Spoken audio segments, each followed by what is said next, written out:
Fitri Nur Aini. Dan dalam kesempatan kali ini, aku akan ajak kalian untuk membahas materi mengenai manajemen pendidikan sebagai salah satu pemenuhan tugas mata kuliah pengelolaan pendidikan dengan dosen pengampu Bapak Dr. Muhammad Kristiawan MPD. Nah, pada kesempatan kali ini kita bakal membahas bab 1 mengenai konsep dasar manajemen pendidikan. Dalam konsep dasar manajemen pendidikan ini, kita akan membahas 7 submateri yang menjadi pokok bahasan. Yang pertama ada pengertian, yang kedua unsur-unsur, ketiga tujuan dan manfaat, keempat pembagian, yang kelima komposisi keterampilan, yang keenam ruang lingkup, dan yang ketujuh prinsip-prinsipnya. Penasaran kan? Mari simak videonya. Nah, teman-teman, yang pertama kita akan membahas pengertian dari manajemen pendidikan. Tapi kalian udah tahu belum apa itu manajemen dan pendidikan? Yuk kita bahas. Manajemen ini berasal dari bahasa Latin, yaitu dari kata manus yang artinya tangan dan gere yang artinya melakukan. Sedangkan pendidikan atau education yaitu berasal dari bahasa Latin, yaitu kata educatum yang terdiri dari e dan duco. E berarti keluar, maksudnya perkembangan dari dalam keluar ataupun perkembangan dari sedikit menuju banyak. Sedangkan duco berarti sedang berkembang. Nah, jadi apa ya manajemen pendidikan? Ayo, kalian tahu nggak? Oke, manajemen pendidikan adalah suatu kegiatan atau rangkaian kegiatan yang berupa proses pengelolaan kerjasama sekelompok manusia dalam organisasi pendidikan untuk mencapai tujuan pendidikan yang telah ditetapkan sebelumnya dengan memanfaatkan sumber daya yang ada dan menggunakan fungsi manajemen agar tercapainya tujuan pendidikan secara efektif dan efisien. Nah, mudah bukan? Lanjut ya. Nah teman-teman, tadi aku udah membahas pengertian dari manajemen pendidikan. Sekarang, apa sih unsur-unsur yang terlibat dalam manajemen pendidikan? Nah, jadi unsur-unsur manajemen pendidikan itu terdiri dari yang pertama, man atau manusia, yang berperan sebagai manpower dalam organisasi atau perusahaan. Sumbangan tenaga manusia di sini dapat pula dinamakan sebagai leadership atau kewirausahaan. Yang kedua yaitu mesin, berupa peralatan yang digunakan oleh suatu instansi atau lembaga, baik itu peralatan yang modern maupun peralatan yang masih bersifat konvensional untuk melancarkan jalannya organisasi.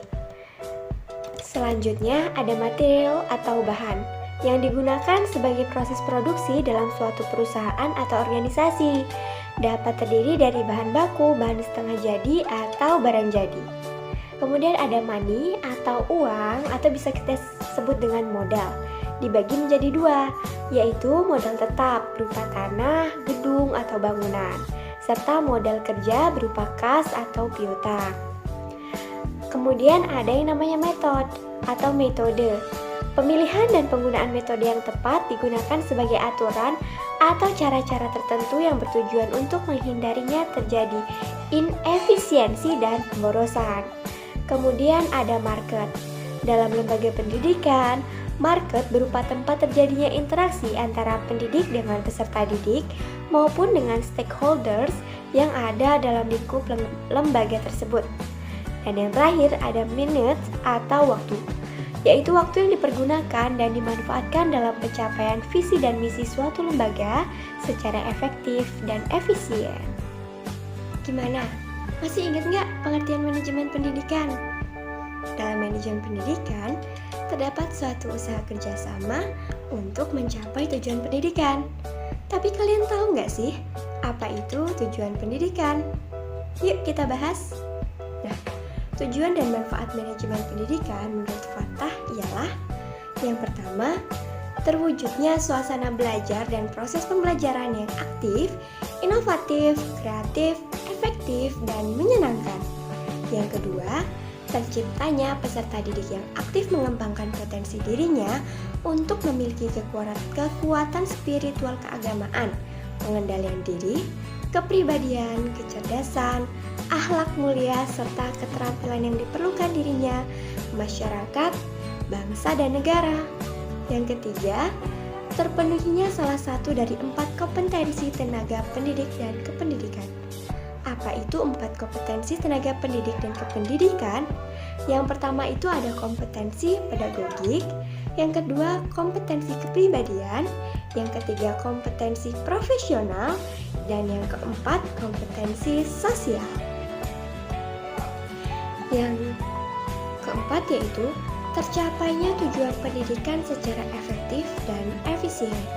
Yang kelima, terbekalinya tenaga kependidikan dengan teori tentang proses dan tugas administrasi pendidikan.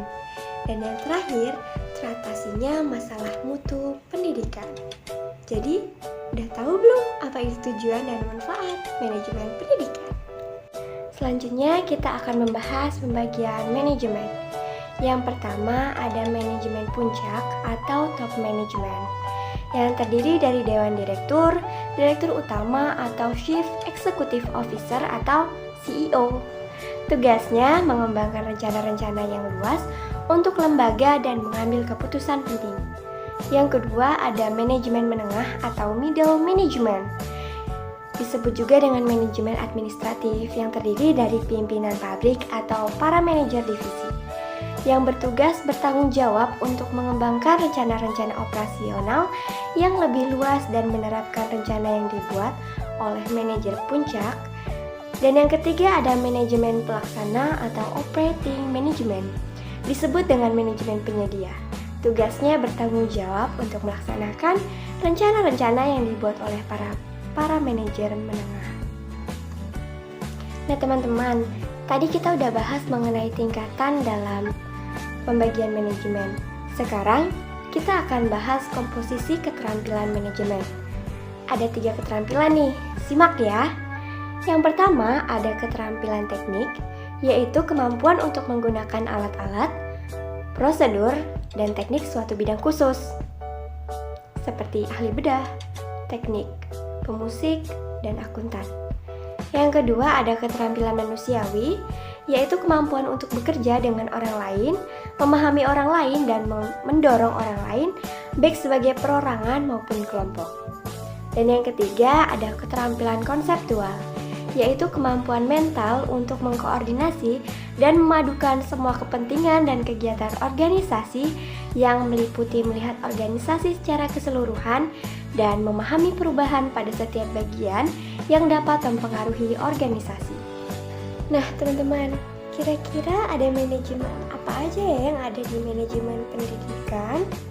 Ayo kita bahas di ruang lingkup manajemen pendidikan. Menurut Baharudin, ruang lingkup manajemen pendidikan terdiri dari yang pertama, manajemen kurikulum. Manajemen kurikulum adalah sistem pengelolaan atau penataan terhadap kurikulum secara kooperatif, komprehensif, sistemik, dan sistematik yang dijadikan acuan oleh lembaga pendidikan dalam rangka mewujudkan ketercapaian tujuan kurikulum atau tujuan pendidikan. Yang kedua yaitu manajemen personalia, yaitu serangkaian proses kerjasama mulai dari perencanaan, pengorganisasian, penggerakan, dan pengawasan dalam bidang personalia dengan mendayagunakan sumber daya yang ada secara efektif dan efisien, sehingga semua personil sekolah menyumbang secara optimal bagi pencapaian tujuan pendidikan yang telah direncanakan. Kemudian ada manajemen peserta didik. Manajemen peserta didik merupakan upaya penataan peserta didik mulai dari masuk sampai dengan mereka lulus sekolah dengan cara memberikan layanan sebaik mungkin pada peserta didik. Yang keempat, manajemen sarana dan prasarana, yaitu suatu kegiatan bagaimana mengatur dan mengelola sarana dan prasarana pendidikan secara efisien dan efektif dalam rangka pencapaian tujuan yang telah ditetapkan. Yang kelima, yaitu manajemen keuangan atau pembiayaan, yaitu serangkaian kegiatan perencanaan, melaksanakan dan mengevaluasi serta mempertanggungjawabkan pengelolaan dana secara transparan kepada masyarakat dan pemerintah. Pengelolaan keuangan yang baik dalam lembaga akan meningkatkan efisiensi penyelenggaraan pendidikan. Selanjutnya ada manajemen administrasi, yaitu wujud dari hubungan administrasi dengan manajemen pendidikan tampak pada aktivitas kepala sekolah sebagai pembuat keputusan dan penanggung jawab penuh atas keputusan atau kebijakan yang dibuatnya. Yang ketujuh, ada manajemen humas yang berfungsi untuk menilai dan menyimpulkan sikap-sikap publik, menyesuaikan polisi dan prosedur instansi atau organisasi untuk mendapatkan pengertian dan dukungan masyarakat. Yang kedelapan, manajemen layanan khusus, yaitu suatu usaha yang tidak secara langsung berkenaan dengan proses belajar mengajar di kelas, tapi secara khusus diberikan oleh pihak sekolah kepada para siswanya agar mereka lebih optimal dalam melaksanakan proses belajar.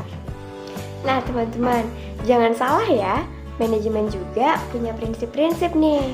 Gak cuma hidup loh yang punya prinsip. Douglas merumuskan prinsip-prinsip manajemen pendidikan sebagai berikut. Yang pertama, memprioriskan tujuan di atas kepentingan pribadi dan kepentingan mekanisme kerja. Yang kedua, mengkoordinasikan wewenang dan tanggung jawab. Yang ketiga, memberikan tanggung jawab pada personel sekolah hendaknya sesuai dengan sifat-sifat dan kemampuannya. Yang keempat, mengenal secara baik faktor-faktor psikologis manusia. Dan yang kelima, relativitas nilai-nilai.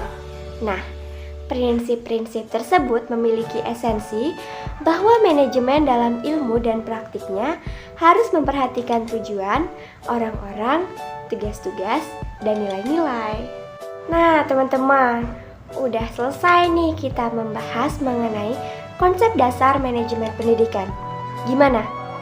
Mudah bukan sebenarnya memahami konsep-konsep dari dasar manajemen pendidikan? Semoga video ini dapat membantu kalian memahami konsep dasar manajemen pendidikan ya. Saya Wahyu Chandra Aini. Dalam penyampaian materi kali ini, apabila terdapat kesalahan atau tutur kata yang kurang baik, saya mohon maaf. Saya tutup, sampai jumpa di video selanjutnya. Wassalamualaikum warahmatullahi wabarakatuh. Bye-bye.